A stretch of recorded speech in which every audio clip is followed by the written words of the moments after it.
Hello and welcome back to A Better World. This is your host, Mitchell Rabin, and I'm very glad you're joining us again today. Today we're going to have another very interesting show. We have invited a woman who has a background that is very unusual according to standard norms, and as a result she's also been gifted with a series of skills that are beyond the norm. And she'll be speaking with us about how these skills can be used in making a better world, in creating an atmosphere on the planet Earth that is more evolved, that's more enlightened, that's more illuminated. So it's really interesting material. It's a bit of a variation on some of the things that we do here, but obviously it's very much pertinent to the subjects we deal with. So Sarah, welcome, bienvenue, good to have you. Thank you. Absolutely. Thanks for having me. Sure. So if you would, based on that introduction and what's been going on in your life, just give our audience, if you would, a little sketch of what your background was and in a sense how these gifts came unto thee, if you will. Okay. So I grew up partially in the United States and partially in France. Yeah. I came to the United States when I was 24 and a half, almost 25. I've had these gifts since a child, and I know that there are other people in my family that have gifts. Mm-hmm. I sort of am more vocal with them, as I think that they can help the world out, and I've used them for very positive things like healing others, bringing certain information, even psychic information, collecting information like that about things that are going on in the world that are very important. So you talk about your siblings, or? I'm my dad's only child. Okay. Yes, so I have I have 7 brothers and sisters. On your mother's side? Yes. Okay. Yes. The French side? Yes, yes. And you feel that they have these gifts as well? They have gifts, but mine are, I use them in a different way, I think, than they do. Sort of, they use them in everyday life a bit more, and they're not open with them. I sort of use them. I'm open with them. I use them to heal others. Okay. I'm very vocal about them. Yes. So okay. Yes. Just because I believe, with me, I since a little child I saw angels, different beings, went to different dimensions. I can see ghosts. I speak to the earth, to the ocean, to animals. The world yes. is alive. Yes. It's animate. Yes. Right. Got it. So tell me, I'm really glad to hear that, and that you're Taurus is no mistake, because Taurians have especially a relationship with Gaia, mm-hmm. That is the motherly earth intelligence. Yes. And I feel like it kind of comes and goes right in and through us in yes. a way that's different than other signs. There's a Taurian energy as the mm-hmm. first earth sign in the zodiac, mm-hmm. So it's kind of interesting. But what was, if any, relationship did you have, or your parents for that matter, to the MK Ultra program that there's a lot of noise about? Okay, so my grandfather was the security guard of President Reagan, so that ties in deeply. Also, my mother was taken from France. As a child, she was brought from France to the United States by my grandfather, who was in the Air Force back then. She was adopted as a little child, and she's absolutely gifted, but I do think that she got a bit, there was a bit darker influence on her, because with abilities, you're tapping into all this stuff, you have to clear yourself all the time. Mm-hmm. You can't just, if you don't take care of yourself, if you're not healthy, if you're not clearing yourself, right. You get a lot of negative static energy, and you're also targeted by lower beings because of the work that you can do. If those abilities, when used, can really help the world. So I do think that she had a lot of issues with things like that. I managed to be okay because I was guarded by angels and helped, since a child is like that. I would think that she was maybe targeted. You learned to navigate through these dimensions in, let's say, yes. A healthier, yes. more positive-minded mm-hmm. way. So I had come to the conclusion that my mother was targeted because she was very gifted, and mm-hmm. she was brought here, and I do believe that she went through some stuff that was associated with that, considering how close that my grandfather was, to the president at that time. And Reagan has a lot of stuff to do with the whole ET thing and everything, as everybody knows. I do know that I was born able to see people who are not human walking among humanity, so I have that ability. So tell us a little bit about that. So now you gave a good sense of the background that is, yours. And so tell us a little bit about what you see and identifying beings that maybe appear human but internally are not. And what are you seeing? I see some very interesting stuff. I see people who are very young, but there were witches that are hundreds of years old, or magicians that are hundreds of years old, and they, are in a young body, but they're very old. So I see that sort of come down. I see people who are not human. There's different hybrids who are not human that have fish DNA or different DNA, and I could see some of them might have gills or stuff like that. GMO'd humans. I just think a long time ago there was some genetic testing that went on, and they created humans that were, hybrids, and they're cloaked, so it's hidden. Sure. So I see people like that. Well, that goes back into a lot of the stuff of Zachariah Sitchin and the work that Michael Tellinger is carrying through, having to do with lots of experiments early on from extraterrestrial life coming, wanting to exploit the beings of Earth and the resources, I should say, and using the beings here and conducting hybrid experiments, GMO basically experiments then, and getting us. I've met some people that definitely had fish DNA or dog DNA, or just, and their senses were ultra high in different areas, and they didn't really quite know why. They know they're different. I could see why, that I could see that even though they looked human, once that hologram broke down, I could see either larger fish ears, or fish sort of gills or stuff like that. It was very interesting to see. And I'm very aware of that. I think that it happened to me last night. I was someplace, where I told you I went with my friend, and I was looking at this man, and he definitely was more of a dwarf, but he was giving off, he looked human, but he was a dwarf, And so I have things like that happen quite a bit. And I have some can dog recognize DNA myself.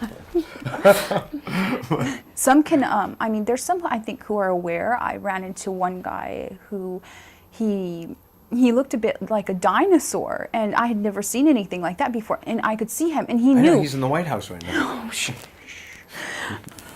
Yeah. I can't. Say? I don't delve into politics. I fly above politics. Oh yes. I try good. to. Yes. That's good. Okay, so I and I could see that he was definitely a dinosaur being, and I saw him from across the room, and he knew telepathically. He read that I could see him, and walked over and shook my hand and said, "Thank you for seeing my true form." He goes, "I'm quite ancient." I said, "Well, I've never seen a specimen like you," and he was quite happy about that. He's like, "Yes, very ancient." So there's a feeling of liberation when someone's true nature is being seen. He's like, "Thank you for seeing who I was," and he didn't sense anything bad from me, and he was quite happy about it. So no, it's certainly interesting, but let's just take a little bit of a larger view and understand how skills of seeing like that, or even more powerfully, how others can learn to move transdimensionally and the kind of value that could be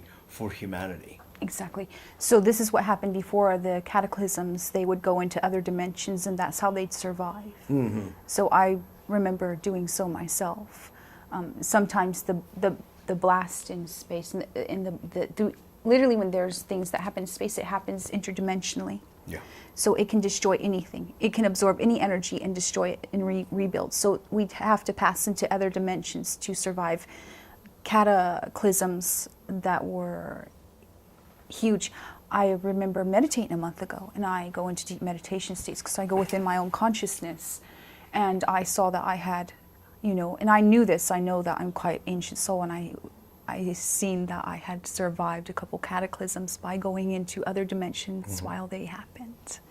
So death to me is not something that would ever be scary to me because I can just walk out of my body into other dimensions. The problem is that you have to do a lot of good things to build up your soul energy to do so.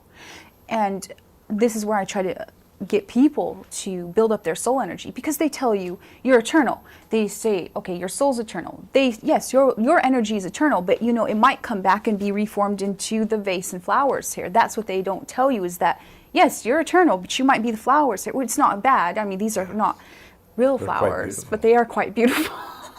And you don't think they're real. They think they're real. You're making an interesting point here, Sarah, which is that when people build up their soul energy, then which is related to building up chi or life force. Yes, yes. Okay, it's not really separate. When one does that, and sometimes that involves sexual energy and using it for building up the life force in the body, so it's circulating instead of, you know, being emitted. This is the problem. From that point of view and place, you were saying that it'll be easier for people to kind of learn to come and go. And one of the things you do when you work with people to teach them about this interdimensionality, you're saying it requires a kind of a high level of chi to do so. It does. For you to, first of all, to get past the Earth's gravity system, you have to have enough chi energy. So then you can fly among the planets after you have built up enough chi energy. Of course, that, you know, the universe is very, very... Would gravity really be affecting our light body? It does affect to a certain point. So one instance, I went ahead and I got out of my body and went to another dimension, and I got out. I had to have enough energy to go to another dimension where the gravity of the Earth was not affecting it. The problem is that I went so far out, I use energy to pull me to each planet. Does that make sense? The magnetic poles or the fields of the planets. Well, anyhow, I went so far out. I was going so far out of Earth that there was a slight, only in that dimension, there was a very, very low magnetic pull. And as soon as I got much further than I was supposed to, I was told, you know, to get back to Earth and have enough energy to you better go now. So I had to grab onto whatever very fine magnetic force of Earth to pull me back, then go back up another dimension, because I went deep into the dimensions, go back up at least 1 or 2 dimensions to get back to my body. So you see how that works? Yes, I do. Yes, so the magnetic field of the Earth is useful for stuff like that, but also it can keep you in if you don't know how to navigate it. I'm wondering, from the same kind of magnetic gravitational point of view, if there's you say you can get stuck, would the energy body be harder to pull back from the inner Earth because you're closer to the gravitational center?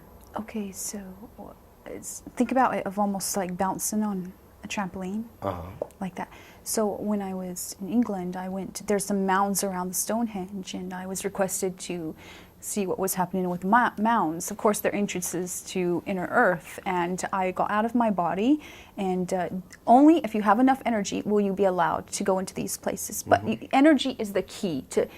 If you have enough energy, the universe is very fair. It will allow you to access places others are blocked out of, because it thinks they're not evolved, they don't have enough energy, they don't care about their soul. Well, they can stay there. They're not coming into the sacred places, inner Earth being a sacred place. So I went, gathered with another group, and we went on the mounds. I got out of my body, of course, and we were brought right to inner Earth. So it sort of energetically, there was a funnel of energy. It was like teleporting, standing on it. You ever see the movies where they stand in, or even a UFO or stands and whoop, like that? It's exactly what happened. I've read accounts of the inner Earth that are extraordinary. Oh, it's beautiful. It's absolutely beautiful. The names of there's sort of like classics that are remarkable, utterly remarkable. Beautiful. I was wondering, is that like it's been described? How would you describe it? It's a bit very heavenly in a way. It's absolutely beautiful on every single level. It's not anything that's dark. You know, I saw some movie come out where it's like showing German Nazis or whatever coming from inner Earth, and it's like evil down there. I'm like, really? That's not the depiction. That's not the right depiction, because what I went into was absolutely beautiful. I went into there's UFOs down there. There's like energetic UFOs and flowers and Are humans the light source? I'm just wondering, like Oh my gosh. Certainly there's no sun. But no, I was thinking that if human beings, that if they have enough, chi built up and their soul is elevated, that they would actually be sort of like... The earth has its own light, inner light, Oh, just okay. like humans. It's got a soul just like humans. So you might say the inner earth, it's the light of inner earth. It's her soul light. That's what illuminates it. I was wondering if we were sort of like, what's that? A lightning bug, and human beings were actually the source of the light for everyone to I would see. consider Earth like the mother bee and humans like the little bees, And the Earth cares very much about humans, about humanity, and its children. I speak to Earth a lot, and it's very, very. It often cries, or it often, it's very emotional. It's like a woman, a very emotional woman, almost. She's got a lot to cry about. She does, and she's very sensitive. I think that she actually goes from deep love to maybe even Getting detachment upset. and indifference because of what humans have done to her. It's virtually unspeakable what she would not we ever continue to do. Yes, she would never want to be detached from humanity.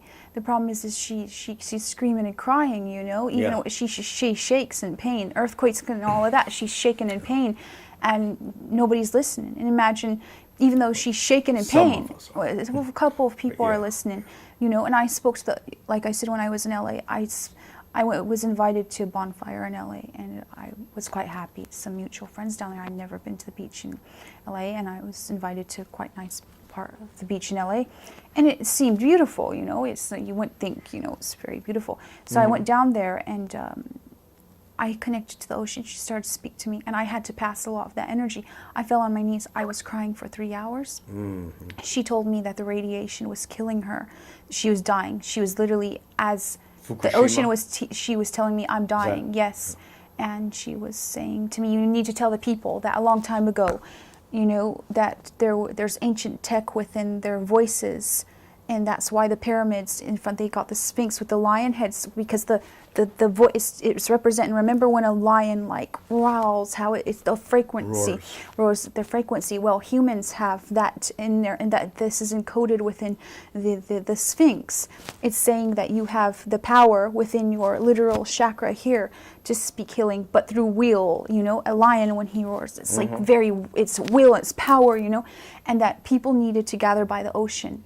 And they needed to chant very with willpower, and that those frequencies coming from people's mouths would start to heal the ocean, and that she would react to that. That was the only way to heal her. So she was requesting of me that I tell people this, and that's how she will heal. Otherwise, she will continue to die day after day, and she is absolutely screaming and yelling for help on every single level. And humanity are a bit too asleep, sadly, again, to see that. Yeah.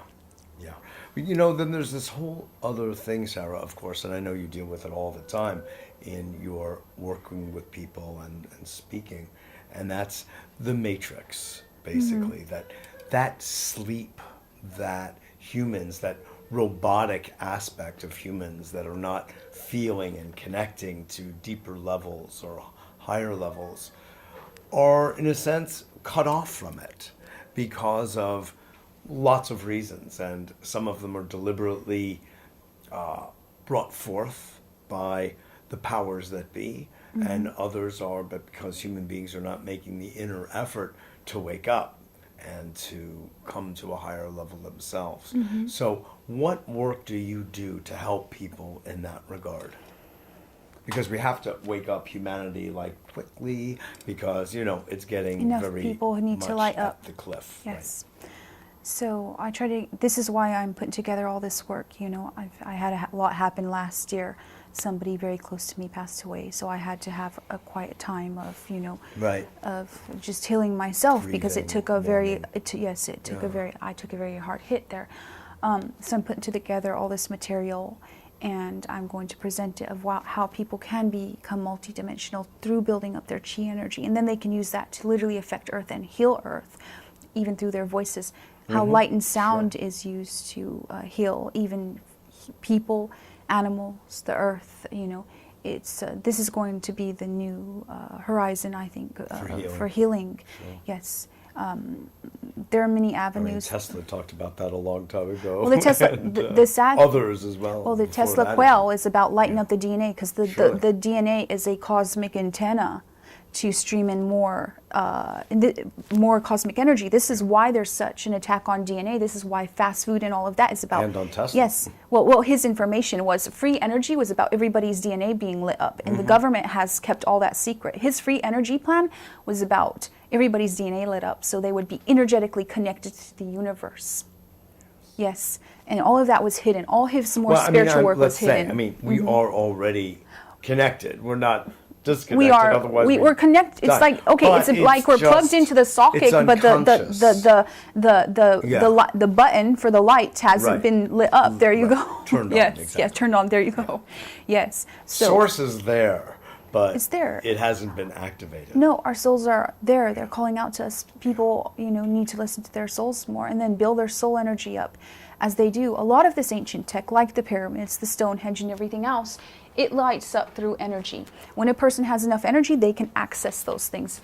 The whole matrix system was put in when there was wars that happened a long time ago. And for this never to happen again, everything was contained. All of this stuff is very positive tech, but it's also very negative in this. If you do not light yourself up and you have not a good heart and stuff, you are not getting through any of that. But if you light your DNA up, if you really nurture your soul, and if you come with a good heart, that you will access these different things. In the end, humanity is going to be given all this technology. It's not going to hold them in anymore. It's going to let them out and welcome them, among the stars. When humanity decides to take a step up in evolution, they will be welcomed among the dimensions and stars.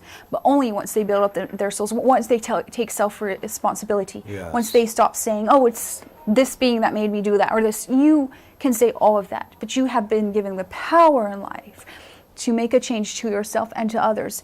And self-responsibility, becoming a pilot and not co-pilot and putting it on everybody else, is the main thing that people Or need to focus. projecting, Yes. blaming, Yes. that whole Yes. mode of operation. Yes. Exactly.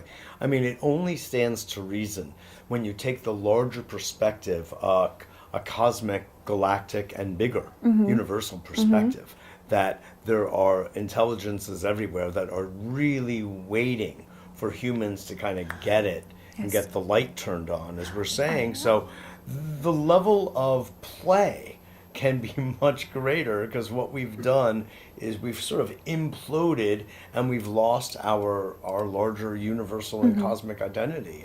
We have to be kind of ready for the shifts that are taking place, where home is going to start being considered the solar system, the galaxy, and the universe at large, and that's our home, and we just have to start being mentally and spiritually prepared for that. And that's the thing. All this ancient tech was left here as gifts to humanity of when they lit up their DNA, we will then be able to access it, and it will, I remember teleporting to other planets, from some of these stone systems here. It was quite magical. And So you have that memory. I have that, yes. I have memories of Mars, Atlantis, even coming through the sun, lots and lots of different planets. I'm quite a star traveler. That is very cool. And do you feel that you go beyond time I when have, you do that? yes. I've turned into just energy at times. I've went to states. One time I felt the whole world, so at once it was very, very beautiful thing. I felt cries and happiness and everything at the same time. I've turned just into energy at times. So. And when that happens, you still have a level of consciousness that knows that your body and all has become energy, and that you can flip Then back, come sort back of like together. the difference between a wave and a particle, Yes, then I can come the back, particle yes. remembers that it's a wave, and a wave Yes. remembers that it's a particle. Yes. Yeah? Yes, I think Okay. the universe takes care of those that are connected and in tune with it. And I think that the universe takes care of them so much that it would sort of like, I know this sounds very strange, but sort of like, they do go to different worlds and do good, and they bring the work of God, the divine, this energy, this God to me is a force, a very powerful force, and that because of this. And I remember being killed in lifetimes and stuff just for doing what's right, and I was never scared of it because the universe watches over me. So in a way, it makes you immortal, because every time you're killed for doing what's right, guess what? The universe gives you all this more energy, pays you an energy, and so you can really never truly die. So yes, it takes care. The universe, or God, the divine, takes care of its own, and that's why I am not afraid of anything whatsoever. And once humanity taps into that, they're going to experience this. You're not scared of anything could possibly come, and you will not be terrified of it, because you're going to survive all of that, because you're connected to the divine. So beautiful. A lot of your work, a lot of my work has to do with bringing people back to their sense of authenticity, so they can carry on the higher level work, So I know that we're just this about is out of time, about, so yes. if you would just share your last comment, that I be would great. like to say, with everything happening with Pizzagate, with everything happening with, Russia and everything else, I do feel that there is forces from the lower realms that are playing everybody. And they're using that these people have done terrible stuff to try to create fighting among each other. This creates, everybody's blaming everybody. And yes, these people have done horrible stuff, but it's because they do not have soul energy, because they've been leached of soul energy, so they're still in it from others. So, and they want wars. The lower realms want wars to happen, because that's a great energy feed. Sure. So by empowering yourself and not getting caught up in that, because you lose energy. When you are caught up in the drama of this stuff, it really, you lose energy. Yeah. So in the end, building up... intelligence wouldn't allow a lot of this stuff. This is the thing. So by going into yourself, and I think this is a time where everybody should sort of go into their self and focus on self-healing, rather than focus too much on those things and giving energy to those things, because that's another way to feed lower entities all that energy. People are traumatized to finding out that people have done terrible things, so they're losing energy to that also, sadly. Sarah. Thank you for having me on. Absolutely, my pleasure. To have you.